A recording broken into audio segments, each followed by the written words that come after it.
We aim to get a video posted onto this channel every Friday. Liar! Okay, so we have a lot of stuff in this store, right? Card games, board games, comics, etc. Now that we're in the hobby business, we want to learn as much as we can about everything that we have in here.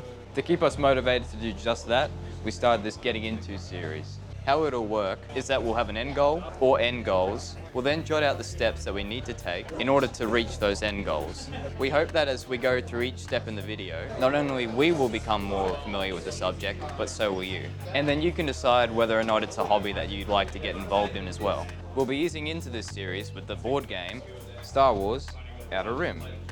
I say ease into because unlike most end goals that we have in mind for upcoming videos, that can include things like become familiar with the lore of that game. We're already quite familiar with the lore of Star Wars because, you know, it's Star Wars. Also, it's a game that we've already played before. Though it was months ago, and to be honest, I've kind of forgotten a lot about the mechanics. So with that out the way, let's get into it. Our end goal for Star Wars Outer Rim is to be able to play a full 2-player plus AI game with confidence and speed, as well as gain some background information on the makers of the game. Okay, so the first thing we needed to learn about this game was how to set it up. We started the process by building the star chart as it was specified. There is an option to randomize these spaces if you want to mix it up, but we suggest the specified if you're looking for the most balanced playstyle, because we noticed ourselves camping sometimes on one side of the board, due to how some of the planets that had higher rewarding jobs were really close together, and so we just kept jumping back from those profitable planets and essentially farming the game. The most efficient and aesthetically pleasing card sheet and token setup we found was the way that it's being shown now. There are 3 important things to remember though before moving on. Making sure that the contact tokens are placed face down onto spaces with matching colours, that each faction's patrol tokens are placed in proper tier order, with the first tier being placed onto the board. And the last thing, which was our most looked over and forgotten, was remembering to make sure that the top market cards are always meant to be facing up. Our preferred method for quickly sorting out the players is like so. Everyone gets their choice of a player board, place the faction dials at neutral, and then insert the white peg at the 0 mark on the fame counter. Agree on a desired fame amount, whether it be a custom amount or the suggested 8, 10 or 12. Then comes selecting a character. You can either do this by straight up choosing or by random selection. Randomly selecting was the method that we preferred because it stops you from using the same optimized tactics over and over again. Next, everyone picks the same starting ship sheet. However, each player can choose which starting ship they want by flipping between the 2 ships on either side. To help remember the future steps, as well as some general info, a reference card can be put below the character card. All of the players then put the agreed upon starting credit amount into their accounts. For determining order and selection disputes, each of the players can roll all 6 die and count up the hit points to find who has the most. The regular hit points are worth 1, the crits are worth 2. We've decided to dedicate a step to character analysis because taking note of your cards and how to interpret them can be the difference between a fast, fun game and a boring one. The key things gameplay-wise are your values of attack and defense, as well as your skills, which are at the bottom. Your character's action ability and personal goals are used less often and act as buffs to your character. So ignoring or forgetting these can be pretty painful because once you do notice, you instantly start reflecting on where you could have been if you just remembered to activate them sooner. Be sure to take all these factors on board so that you can choose jobs and plan strategies that best suit your character so that you can have a better chance to win as well as a much smoother game. Now, in extremely small text are the last 2 steps before you're ready to play. The first section tells you what card in the data bank will be your standing starting point as well as your first objective. The second section tells you what your starting reputation for the faction should be. With the game all set to play, the next thing we had to learn was how to tackle the main stages. The first stage, which is called the planning step, was the easiest. We simply chose to either move our ship, recover all damage, which was forced on us if we were completely defeated, or gain 2,000 credits. When we wanted to move, we took note of the max travel range of our ship that is written in green, and the only thing that stopped our movement was when we came across the Maelstrom or the patrols. For the Maelstrom, unless we had picked up an ability, we were forced to move on to the next 2 stages. For the patrols that we had positive reputation, we just blew right past them. If neutral, we just simply halted and checked if there was anything we wanted to do in stages 2 and 3. or we just got ready to fight before stage 3 came whenever we were in the negative.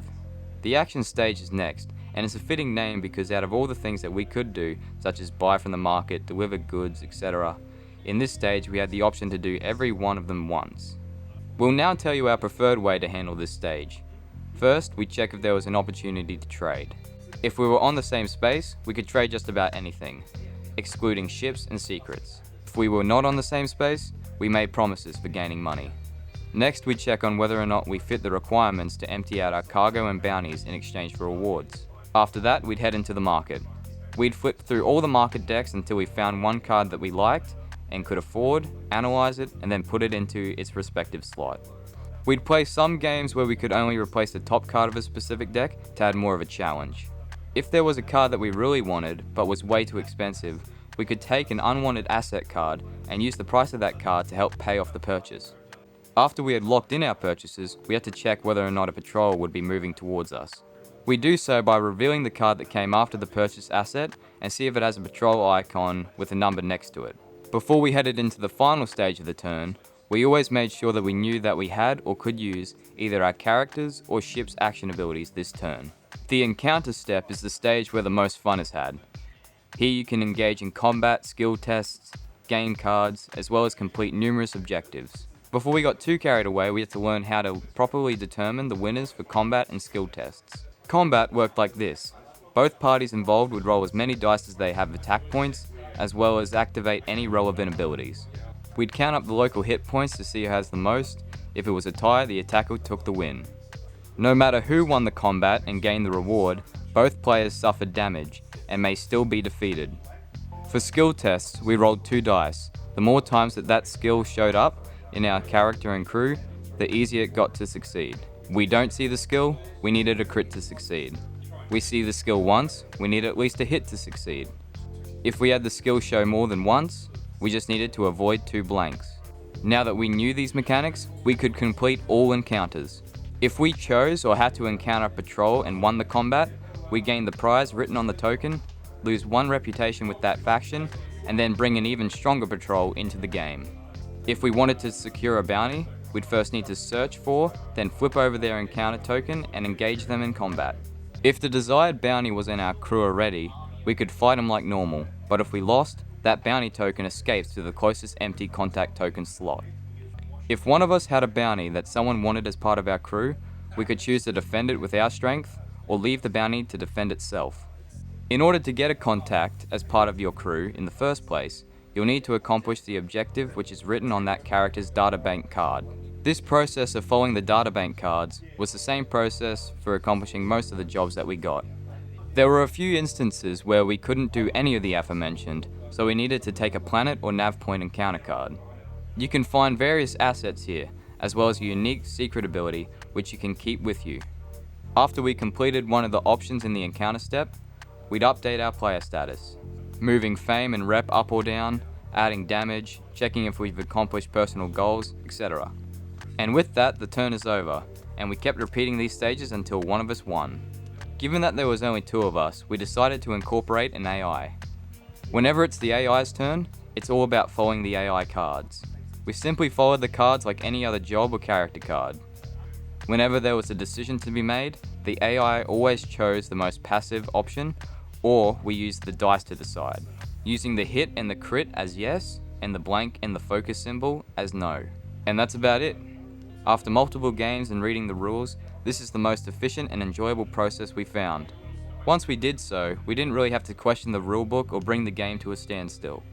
Afterwards, we went to learn about the creators and some of their other games, which we could also get into in the future. And with that, be sure to let us know if there is anything you are not sure about, think we completely butchered, or don't like about the formatting and style of the video. If you think the game looks interesting and it's something you could see yourself picking up, we have a store copy that you can come in and play anytime we're open, or you can get it for yourself from our store. Now this was just us easing into the series with a game that we had some experience with. We'll be learning our next game or hobby from scratch. If you have any suggestions of stuff that you'd like to see us cover in this style, you can let us know in the comments. Thanks for watching and see you in the next one.